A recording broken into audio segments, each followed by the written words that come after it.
Bom dia, amados irmãos e irmãs. Sejam bem-vindos à nossa lição da Escola Bíblica Dominical, do dia 1º de fevereiro de 2026. Estamos estudando a Palavra do Senhor, um material que temos da nossa editora Batista Independente, e esse programa pertence à Igreja Batista Filadélfia de Curitiba, no bairro Jardim das Américas, cujo pastor é o pastor Luiz Pedroso. A lição desta manhã foi escrita pelo pastor Jefferson de Souza Silva, que é presidente da nossa editora, cujo tema é Afirmações Divinas sobre o Filho. Vamos estudar então sobre o que a Bíblia fala a respeito de Jesus Cristo. E os objetivos da lição são, primeiro, conhecer o ensino bíblico sobre a filiação de Jesus a Deus Pai.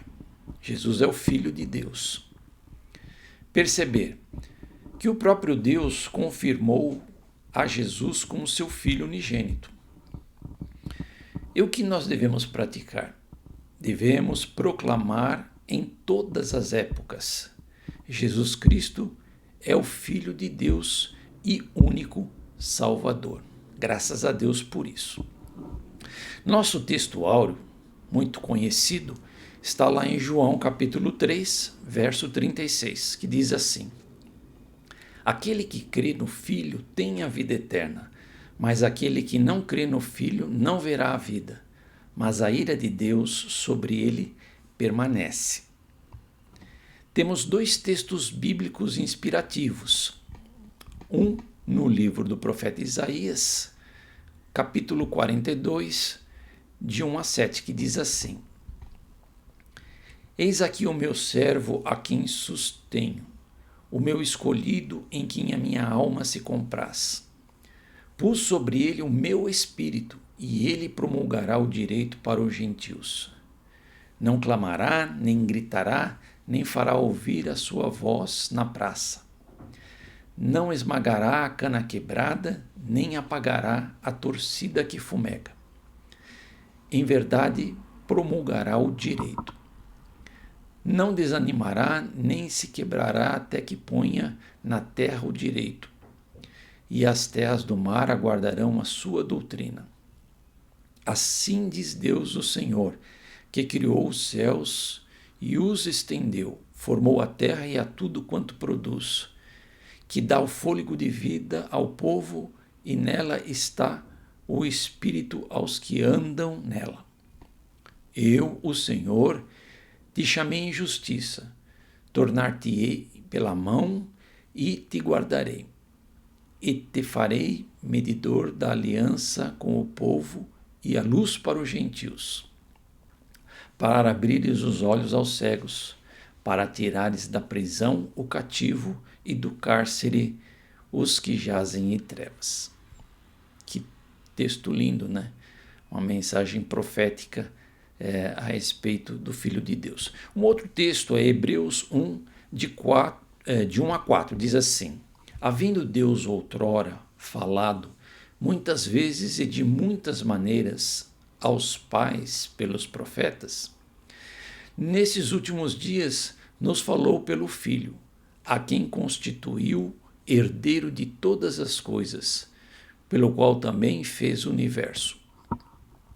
Ele é o resplendor da sua glória e a expressão exata do seu ser, sustentando todas as coisas pela palavra do seu poder.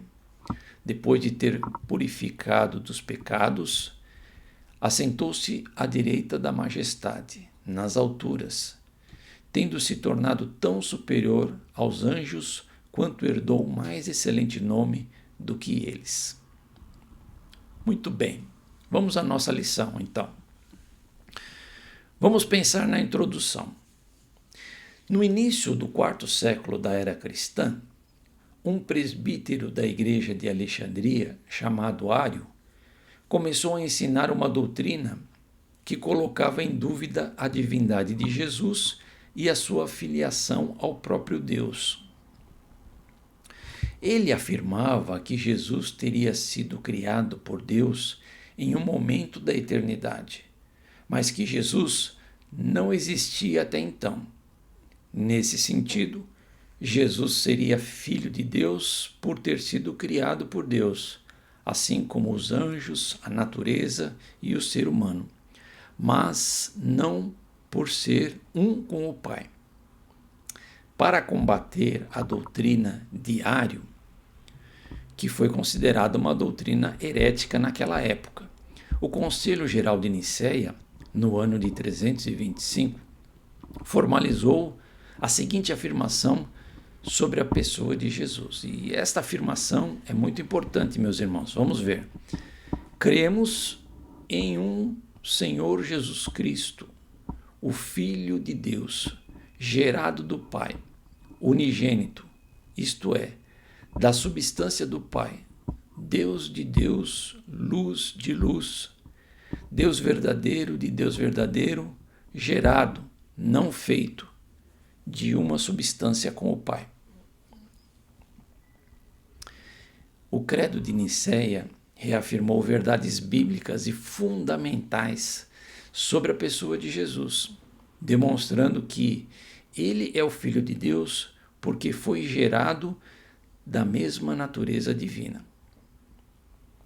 Os demais seres foram criados por Deus, mas Jesus foi gerado pelo próprio Deus. Essa é a razão do termo unigênito, que vem do grego monogenes, e significa o único da sua espécie.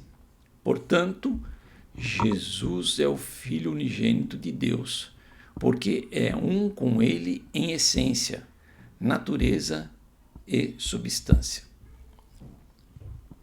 Nosso propósito é refletir, ainda que brevemente, sobre alguns textos bíblicos que sustentam a autoridade de que Jesus Cristo é, de fato, o Filho de Deus. Separamos aqueles que o próprio Deus faz questão de apresentar seu Filho ao mundo.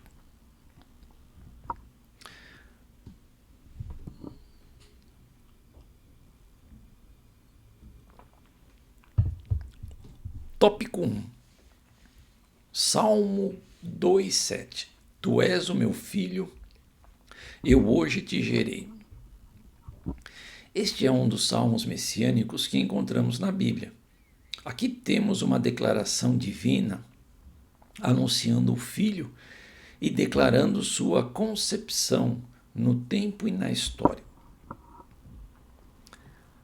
Aquele que era desde o princípio, que não tem começo nem fim de dias, que estava junto com Deus na eternidade, sendo Criador e sustentador de tudo que existe, verdadeiro Deus, invisível e imortal. O Verbo eterno adentraria a história como homem, gerado pelo Espírito Santo. Foi esse o anúncio feito a Maria pelo anjo Gabriel, está lá em Lucas 1,35. Nós conhecemos bem esse texto. O Espírito Santo virá sobre você, e o poder do Altíssimo a cobrirá com a sua sombra. Assim, aquele que há de nascer será chamado Santo, Filho de Deus. Glória a Deus. Jesus Cristo é o Filho de Deus por ter sido gerado do próprio Deus por meio do seu Espírito. Ele é um com o Pai em natureza e substância, o único da mesma espécie com Deus. O escritor aos Hebreus retoma a profecia do Salmo que nós lemos em questão na exposição dos princípios elementares da doutrina de Cristo. Ele apresenta o Filho como revelação plena de Deus para o tempo presente. Registra a superioridade de Jesus em relação aos anjos pelo fato de nenhum deles ter sido chamado de filho. Verso 5. Mostra que os anjos devem adoração ao Filho. Verso 6. Ressalta a autoridade que foi concedida ao Filho, não aos anjos. Verso 8. demonstra que Jesus, por ser filho, é superior a Moisés. Capítulo 3, versos 5 e 6. E ao sacerdócio da antiga aliança, capítulo 5, verso 5 e 6. Então, esses textos estão em Hebreus. Tendo sido feito sumo sacerdote para sempre, 7:28 de Hebreus. Embora sendo filho, Jesus foi humilde e submeteu-se com toda a obediência ao propósito do Pai, tornando-se o autor da salvação eterna. Que maravilha, meus irmãos, que maravilha, louvado seja o nome do Senhor. Aplicação. Temos reconhecido a superioridade de Jesus como Filho de Deus e único Salvador? Tópico 2. Baseado em Mateus 3,17, o título é: Este é meu Filho amado, em que me agrado. Por ocasião do batismo de Jesus, o próprio Deus exultou de alegria e contentamento ao apresentar ao mundo o Messias prometido para o início do seu ministério. Estava se cumprindo aqui a profecia de Isaías 42:1. Este é o meu servo, a quem sustento, o meu escolhido, em quem tenho prazer. Porei nele o meu espírito, e ele trará justiça às nações. O que há de sublime e maravilhoso é que o servo escolhido e enviado por Deus ao mundo é o seu próprio Filho, aquele quem a sua alma sente prazer.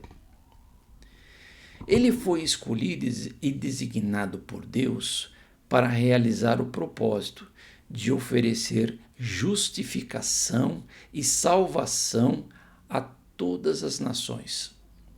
Por isso, os céus se abriram, o Espírito Santo desceu sobre o Filho naquele exato momento e o próprio Deus fez ouvir sua voz.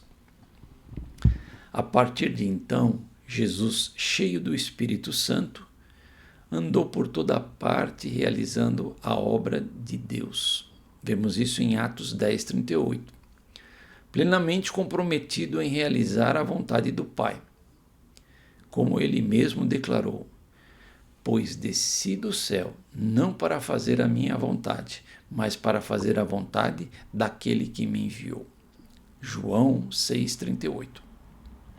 Aplicação. Temos tido a mesma disposição que houve em Jesus de submeter nossa vontade à vontade do Pai? Isso é muito importante, né, irmãos? A vontade de Deus sobre a nossa vida, a obediência ao Pai, aos mandamentos, à palavra do Senhor. Tópico 3. Este é meu Filho amado, ouçam-no. Marcos 9:7. Esse segundo episódio acontece em um daqueles momentos que Jesus se parava para a comunhão com o Pai em oração. Com ele foram Pedro, Tiago e João. Para Pedro, a experiência desse momento confirma a divindade, a majestade e a excelência de Jesus, bem como a veracidade de sua palavra, conforme relata em sua segunda carta. Naquele momento da transfiguração, que contou com a aparição de Moisés e Elias, representando a lei e os profetas, a voz do Pai se fez ouvir mais uma vez, credenciando o Filho como seu ungido e atestando a autoridade que está sobre ele quando ordena: ouçam o que ele diz. Mais uma vez, em cumprimento à profecia de Isaías 42, o servo prometido é o próprio Filho, que veio para promulgar o direito, no sentido de tornar público o decreto de Deus, bem como para divulgar sua doutrina, sua lei a todas as nações. Cheio do Espírito Santo, Jesus é um ungido, é o escolhido, designado por Deus para pregar boas novas aos quebrantados, proclamar libertação aos cativos e apregoar o ano aceitável do Senhor. Esses textos estão em Isaías 61, 1 e 2 e Lucas 4, 16 a 21. A autoridade das palavras de Jesus está no fato de que ele jamais falou por si mesmo, pois afirma: o Pai que me enviou me ordenou o que dizer e o que falar. João 12, 49. O escritor aos Hebreus registra que no passado Deus havia falado por meio dos profetas, mas agora ele nos fala por meio do seu Filho. Hebreus 1, 1 e 2. A palavra do Filho são espírito em vida e vida. João 6, 63. A nós cabe ouvir e obedecer ao que o Filho diz, seguindo o exemplo do próprio Pedro, reconhecendo-o como o Santo de Deus. Nisto está a vida eterna. Evangelho de João 6, 68 e 69. Aplicação. Temos vivido em obediência à palavra de Cristo, reconhecendo-o diariamente como o Senhor de nossas vidas? Conclusão. Há praticamente 2 milênios desde a formulação do Credo de Nicéia, qual é a relevância de se reafirmar doutrinas elementares sobre a pessoa de Cristo em nossos dias? Qual a importância das afirmações bíblicas estudadas nesta lição para a nossa fé? Pois bem, se o Cristo em que cremos não é o Filho de Deus vivo, enviado ao mundo, nossa fé se torna vã e permaneceremos sob a ira de Deus por causa dos nossos pecados, conforme demonstra o textual. No pensamento pós-moderno, irmãos, Jesus se tornou um personagem histórico, revolucionário e inspirativo.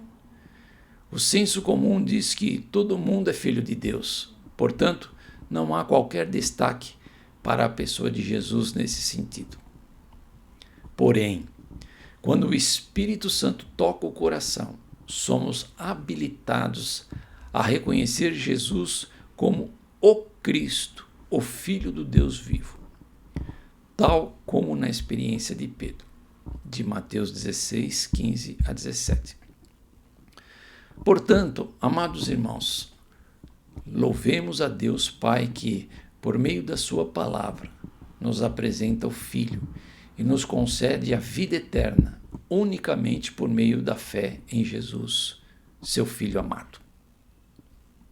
Terminamos esta lição lendo João 20, 30 a 31, que diz assim: na verdade, fez Jesus diante dos discípulos muitos outros sinais que não estão escritos neste livro. Estes, porém, foram registrados para que creiais que Jesus é o Cristo, o Filho de Deus, e para que, crendo, tenhais vida em seu nome. Queridos irmãos, Deus abençoe a sua palavra em nosso coração. Uma boa semana e até o nosso próximo estudo bíblico. Amém.